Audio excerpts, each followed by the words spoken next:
الحمدللہ حمدا کثیرا طیبا مبارکا فی۔ Lecture number 20۔ ہر قسم کی حمد و ثنا اللہ خالق و عرض و سما کے لیے، درود و سلام امام الانبیاء امام المجاہدین رحمت للعالمین پیغمبر علیہ الصلوۃ والسلام کی ذات و بابرکات کے لیے۔ حضرات و سامعین، آج ہم آپ کے سامنے سورۃ بنی اسرائیل کی فضیلت اور اس کا شان نزول بیان کریں گے۔ سورۃ بنی اسرائیل کی ابتدا 15ویں سپارے کے شروع سے ہوتی ہے اور 15ویں پارے کے نصف پر جا کر تقریباً اس کا اختتام ہو جاتا ہے۔ آدھے پارے سے کچھ زیادہ یہ سورت بنتی ہے اور یہ مکی سورت ہے، مکی دور میں نازل ہوئی، اور اس سورت کا نمبر 17واں بنتا ہے، اور اس سورت کی کل آیات 111 ہیں، اور اس عظیم سورت کے الفاظ 1549 ہیں، اور اس عظیم سورت کے حروف 6480 ہے۔ تو اس سورت کو بنی اسرائیل کیوں کہتے ہیں؟ ویسے تو اس کے 3 نام ہیں، اور سب سے مشہور نام بنی اسرائیل ہے۔ بنی اسرائیل بھی کہتے ہیں، اور اسراء بھی کہتے ہیں، اور سورۃ سبحان بھی کہتے ہیں، لیکن سب سے مشہور نام بنی اسرائیل ہے۔ لیکن یہ بات یاد رکھ لیں کہ اس سورت کا بنی اسرائیل نام اس آیت سے لیا گیا، وَقَضَيْنَا إِلَى بَنِي إِسْرَائِيلَ فِي الْكِتَابِ لَتُفْسِدُنَّ فِي الْأَرْضِ مَرَّتَيْنِ۔ تو میں پہلے بھی یہ بات بتا چکا ہوں کہ جس سورت کا نام، جو بھی سورت کا نام ہو، بعض دفعہ اس نام کے ماخوذ یا اس نام کے متعلق ہی اندر سورت کے اندر بحث نہیں ہوتی۔ جیسے یہ بنی اسرائیل سورت ہے، اس کے اندر بنی اسرائیل کے بارے میں ذکر نہیں ہے، بنی اسرائیل کے بارے میں ڈسکس نہیں ہے، تو ویسے اس کا نام بنی اسرائیل رکھ دیا گیا، لیکن بحث جو اس کی سورت کے اندر واقعہ معراج بیان کیا گیا ہے۔ تو دوسرا نام اس سورت کا اسراء بنتا ہے، دوسرا نام مفسرین نے اسراء ذکر کیا ہے۔ تو اسراء نام اس سورت کے پہلے حرف سے، پہلے آیت سے ہی لیا گیا۔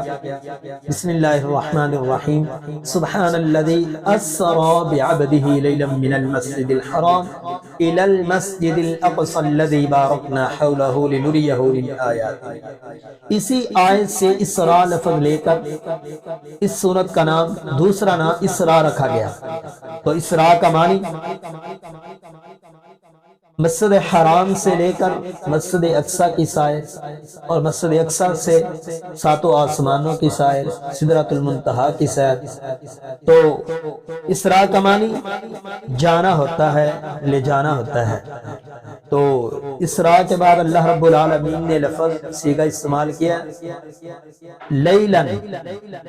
تو اللہ رب العالمین نے راتوں رات ہی ایک دور دراز اور لمبا سفر، رات کے کچھ حصے میں ہی وہ اللہ رب العالمین نے اپنے پیغمبر علیہ السلام کو سیر کروائی اور وہ سفر طے کروایا۔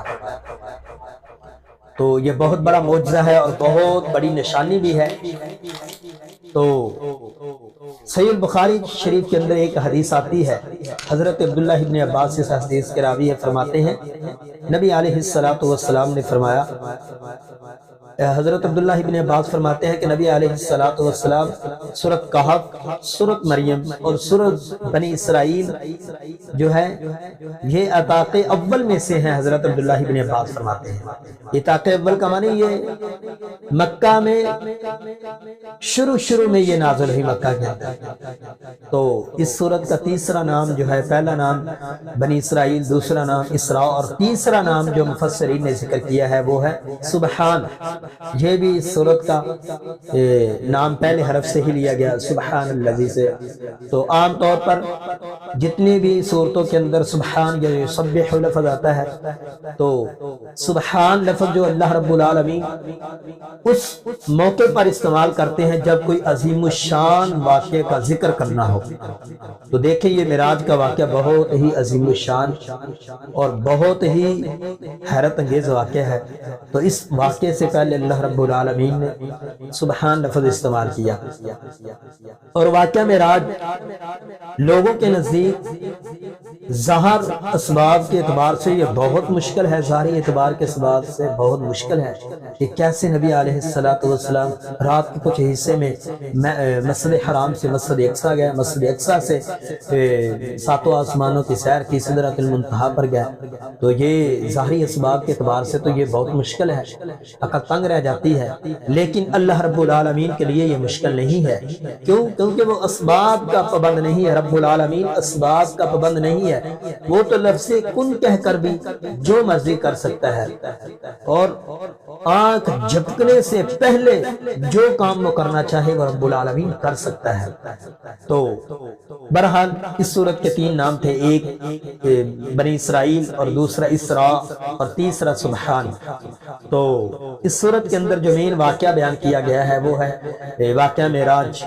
واقعہ معراج کو کیوں واقعہ معراج کا مقصد کیا تھا؟ نبی علیہ السلام کو عجائب دکھائے گئے، نشانیاں دکھائی گئی اور بھی بہت کچھ دکھایا گیا۔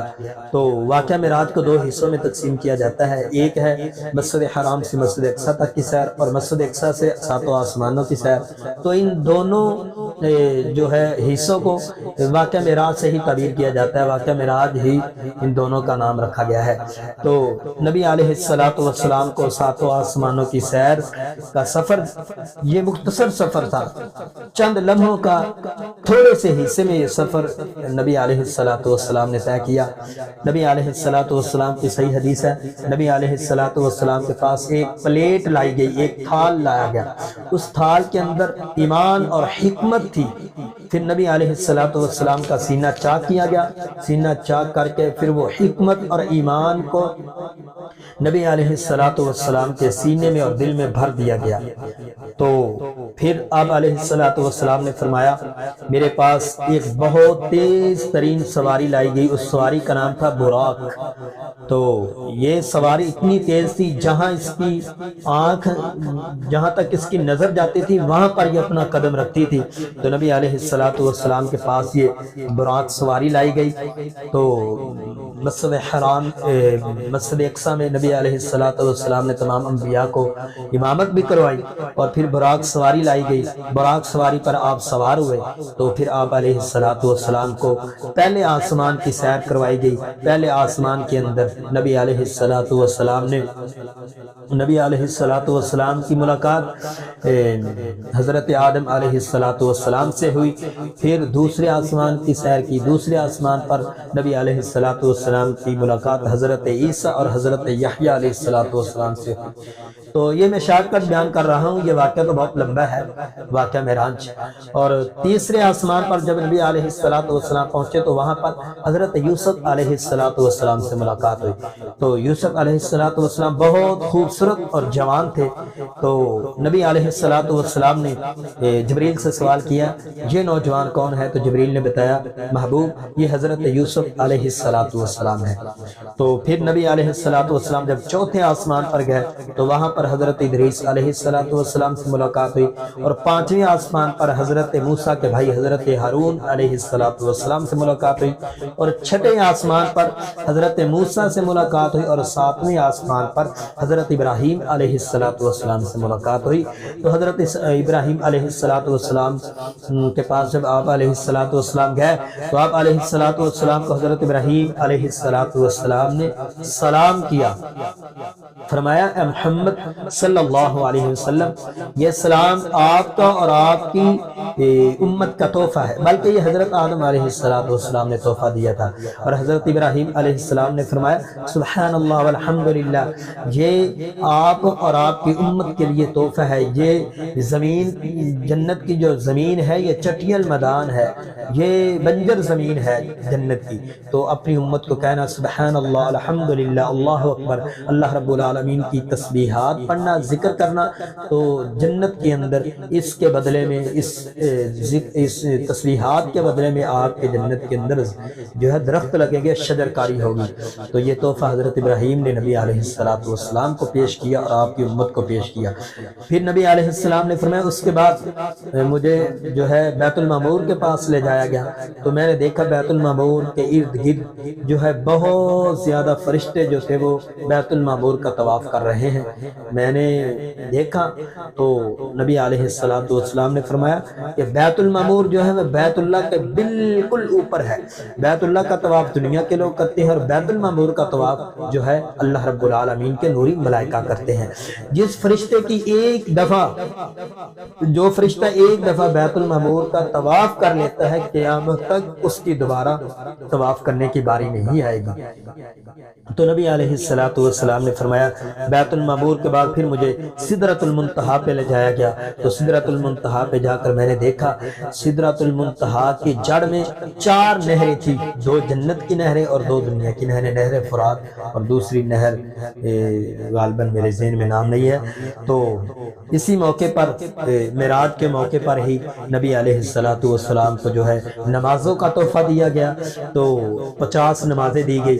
تو نبی علیہ السلام جب واپس حضرت موسیٰ علیہ السلام کے پاس آئے تو حضرت موسیٰ فرماتے ہیں اے محمد، میری قوم جو تھی بنی اسرائیل جو تھی وہ بہت حد حرام تھی، بہت میری بات کو نہیں مانتے تھی، تو آپ جائیے اپنے نبی اللہ رب العالمین کے سامنے درخواست کریں کہ یہ نمازیں جو ہے کم کر دے۔ تو نبی علیہ السلام گئے، اللہ رب العالمین نے 5 نمازیں کم کی، پھر واپس آئے، پھر حضرت موسیٰ علیہ السلام نے فرمایا پھر اللہ رب العالمین سے درخواست کرو اور نمازیں کم کر دو۔ تو یہ بار بار جاتے رہے، چکر لگاتے رہے، آخر میں 5 رہ گئی۔ تو اللہ رب العالمین نے فرمایا اے محمد، یہ آپ کی امت کے لیے اعزاز ہے، آپ نمازیں 5 ہی پڑھو گے، میں ثواب 50 کا ہی دوں گا۔ تو معراج کے موقع پر ہی یہ نماز والا تحفہ ملا اور سلام والا تحفہ ملا اور سبحان اللہ الحمدللہ والا تحفہ ملا، اور اس کے علاوہ بے شمار نبی علیہ السلام کو جو ہے وہ سیر کروائی گی، بے شمار آپ علیہ السلام نے چیزیں دیکھی۔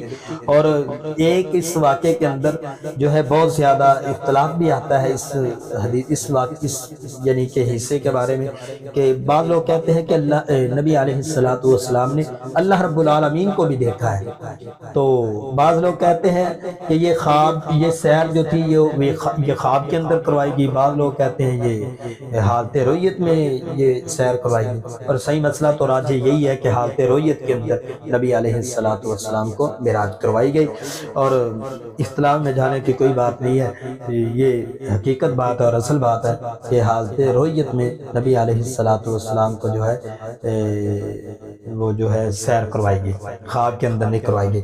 تو لیکن بہرحال اختلاف کو آپ ایک سائڈ پہ رکھیں، تو باقی جو ہے سب سے بڑا معجزہ اور سب سے بڑی دلیل تو یہ ہے کہ آپ علیہ السلام کو رات کے کچھ حصے کے اندر 7 آسمان کی سیر کروائی گئی۔ اس کے اندر بہت زیادہ نشانیاں عقل والوں کے لیے اور سمجھنے والوں کے لیے اس کے اندر بہت زیادہ جو ہے عبرت اور نصیحتیں ہیں۔ اور سورۃ بنی اسرائیل کی فضیلت کے بارے میں ایک حدیث آتی ہے، ماں عائشہ رضی اللہ تعالیٰ نے اس حدیث کی راویہ ہے، فرماتی ہے نبی علیہ السلام سورۃ زمر، سورۃ بنی اسرائیل اور سورۃ زمر اور سورۃ بنی اسرائیل جو ہے رات کو تلاوت کر کے پھر آپ علیہ السلام آرام کرتے۔ اور ایک اور حدیث اس سے ملتی جلتی آتی ہے، نبی علیہ السلام جتنی بھی مسبحات صورتیں ہیں تو ان مسبحات صورتوں کی 100 آیات پڑھ کر پھر آپ علیہ السلام آرام کیا کرتے تھے۔ تو اس صورت کی سب سے بڑی فضیلت یہ ہے کہ نبی علیہ السلام رات کو یہ صورت پڑھ کر آرام کیا کرتے تھے، سورۃ بنی اسرائیل۔ تو اس کے اندر اللہ رب العالمین نے نبی علیہ السلام کو جو سیر کروائی وہ واقعہ بیان کیا گیا ہے۔ جزاک اللہ خیرا و احسن الجزاء فی الدنیا والآخرہ۔